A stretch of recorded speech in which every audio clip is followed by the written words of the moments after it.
इस वक्त ज्यादा जानकारी देने के लिए। गणेश, क्या माना जाए, पड़पड़गंज जिससे चुनाव लड़ते आ रहे थे मनीष सिसोदिया, वो अवध ओझा को दे दी जाती है और जंगपुरा मनीष सिसोदिया को, ऐसा क्यों? देखिए, जिस तरीके से पहले क्या उम्मीद जताई जा रही थी, या यूँ कहें कि बस सुर्खियों का बाजार पूरी तरीके से गर्म था कि मनीष सिसोदिया की इस बार सीट बदली जा सकती है। तो जो अब आम आदमी पार्टी की जो दूसरी सूची आई है, उस सूची में जो नाम देखने को मिलता है कि मनीष सिसोदिया को जंगपुरा से टिकट दिया गया। फिलहाल आम आदमी पार्टी के जंगपुरा से प्रवीण कुमार, जो वहाँ से विधायक थे, अब जो आम आदमी पार्टी ने टिकट दिया है, यानी मनीष सिसोदिया जंगपुरा से आने वाला जो विधानसभा का चुनाव होगा वो लड़ेंगे। और अवध ओझा को पड़पड़गंज से टिकट दिया है, जो कि जो सीट होती थी कभी वो मनीष सिसोदिया उस सीट से चुनाव लड़ते होते। और लेकिन ये देखिए, जो पिछला जो विधानसभा का चुनाव हुआ था, बीजेपी के उम्मीदवार ने मनीष सिसोदिया को उस सीट से काफी टक्कर दी थी, रवि नेगी जिससे जो उम्मीदवार थे। और उस सीट पर आप देखिए, जो अवध ओझा जो हाल ही में आए हैं, उन्हें यहाँ पर उम्मीदवारी दी गई। और जिस तरीके जो सीट, ये देखिए, कुल मिलाकर अब आम आदमी पार्टी की ओर से 31 उम्मीदवारों की सूची अब तक जारी कर दी जा चुकी है। और जो दूसरी सूची है, इसमें देखिए, देखने वाली जो बात महत्वपूर्ण है, ज्यादातर जो नाम देखने को मिले हैं, जो कार्यकर्ता हैं, जो संगठन से काफी लंबे समय से जुड़े थे, उन्हें टिकट दिया गया है। एक और यहाँ पर नाम देखिए, जो देवली से प्रेम करना पड़ेगा, जो बीजेपी से आम आदमी पार्टी में आए, उनको महत्वपूर्ण सीटों पर चुनाव लड़वा रही है आम आदमी पार्टी, यानी उन पर ज्यादा यकीन, जो पहले थे उन पर नहीं।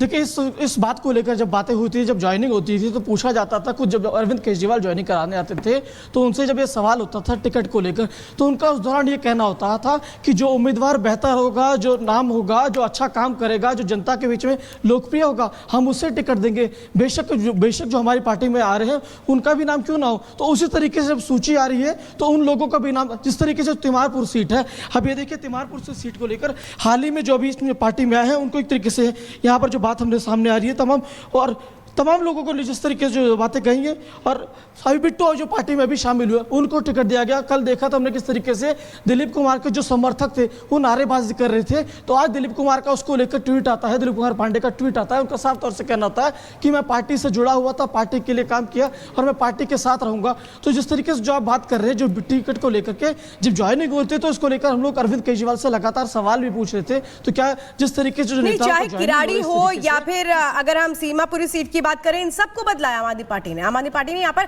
उन तमाम कैंडिडेट्स को शामिल कर लिया जो बीजेपी से आए, जिसमें अनिल झा का नाम शामिल है, जिसमें ब्रह्म सिंह तंवर जो छतरपुर से, उनको उम्मीदवार बनाया गया। अब चलिए जरा सीधे रुक कर लेते हैं बीजेपी के प्रेस कॉन्फ्रेंस का। सुधांशु त्रिवेदी क्या कह रहे हैं, सुनते हैं। और 10 मई 2024 को वैक्सीन को लेकर एक रिपोर्ट आती है भारत के चुनाव में 2 घंटे से डाउन हो गई है और इस वजह से टिकट बुकिंग से लेकर के कैंसिलेशन तक परेशानियों का सामना यात्रियों को करना पड़ रहा है। तो 2 घंटे से IRCTC की वेबसाइट डाउन है, रेलवे की वेबसाइट का सर्वर जो डाउन हुआ है वो किस वजह से हुआ है और कैसे इसे वापस से रिस्टोर किया जा सकता है, इस पर काम किया जा रहा है। लेकिन अभी दिक्कतों का सामना करना पड़ेगा। टिकट बुकिंग से लेकर के कैंसिलेशन जैसे जो काम है वो फिलहाल ठप है।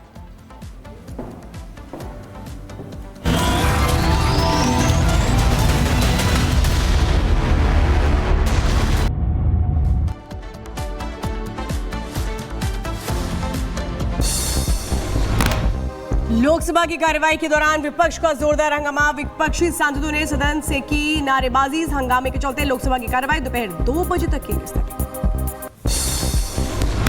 राज्यसभा में भी विपक्ष ने जोरदार हंगामा किया है। जॉर्ज सोरेस के मुद्दे को लेकर हंगामा हुआ, सभापति ने चर्चा से इनकार किया। हंगामे के चलते राज्यसभा की कार्यवाही दोपहर 2 बजे तक के लिए स्थगित हुई।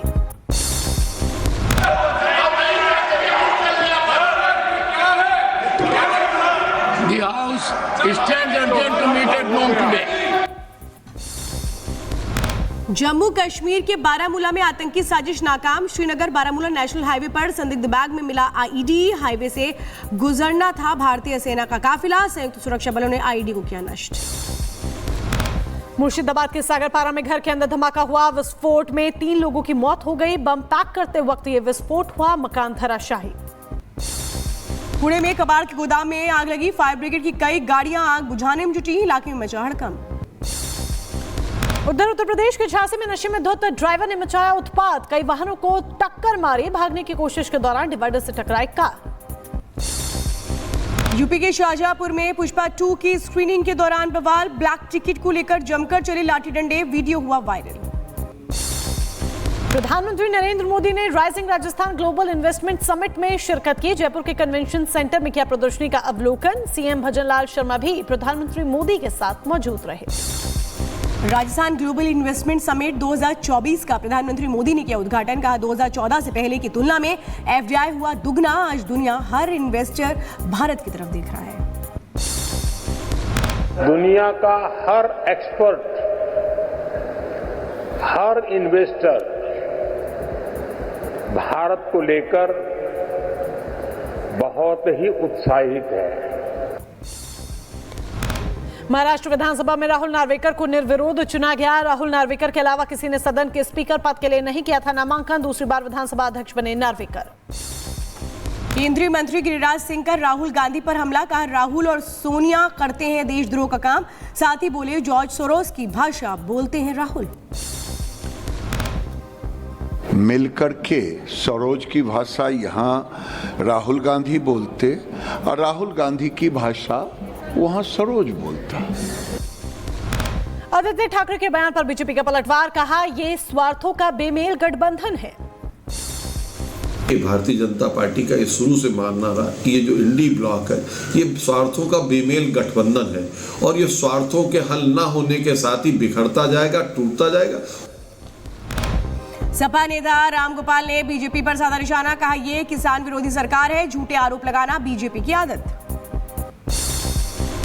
बात तो ये गवर्नमेंट सुन ही नहीं सकती कभी। एंटी फार्मर गवर्नमेंट है, देश में बैठी हुई है, देश के कई राज्यों में किसान विरोधी सरकारें हैं, तो वो किसानों की बातें सुन नहीं सकते। इसलिए किसानों को मजबूरन आंदोलन करना पड़ता है। रूस दौरे पर रक्षा मंत्री राजनाथ सिंह 10 दिसंबर तक रूस में रहेंगे। रक्षा मंत्री रूस भारत के संबंधों को लेकर होगी चर्चा। नौसेना के आधुनिकीकरण पर भी विशेष चर्चा संभव। हिंदुत्व को लेकर के विवादित बयान पर इल्तिजा मुफ्ती के खिलाफ शिकायत। जानबूझकर हिंदुत्व का अपमान करने का लगाया आरोप। इल्तिजा के बयान को बताया सांप्रदायिक कलह भड़काने की साजिश। इल्तिजा मुफ्ती की टिप्पणी पर केंद्रीय मंत्री गिरिराज सिंह का बड़ा बयान। कहा हिंदू सबको साथ लेकर चलता है। सौभाग्य माने कि हिंदुइज्म सबको साथ लेने वाला है।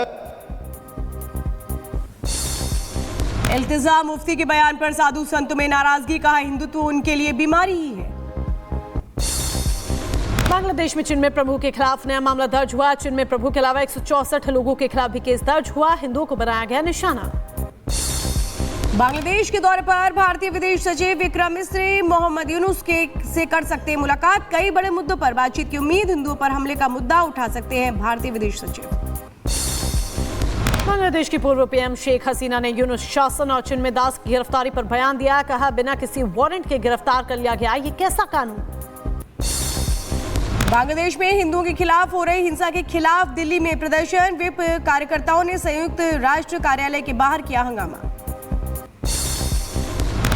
दिल्ली के 40 स्कूलों को बम से उड़ाने की धमकी मिली। बम की धमकी से मचा हड़कंप। धमकी के बाद स्कूल के बच्चों को वापस घर भेजा गया।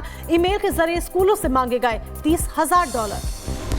दिल्ली में स्कूलों को बम से उड़ाने की जो धमकी मिली है उसके बाद अलर्ट पर पुलिस है। हर्ष विहार इलाके में पुलिस का तलाशी अभियान जारी। इस पूरे मुद्दे पर केजरीवाल ने ट्वीट कर निशाना साधा है। लिखा दिल्ली में कानून व्यवस्था की हालत बहुत बुरी। अमित शाह को दिल्ली आकर दिल्ली वालों को देना चाहिए जवाब। दिल्ली के मयूर विहार इलाके में भी एक स्कूल को मिली धमकी। खबर मिलने के बाद स्कूल प्रशासन और अभिभावकों में मची अफरा तफरी। मामले की जांच में जुटी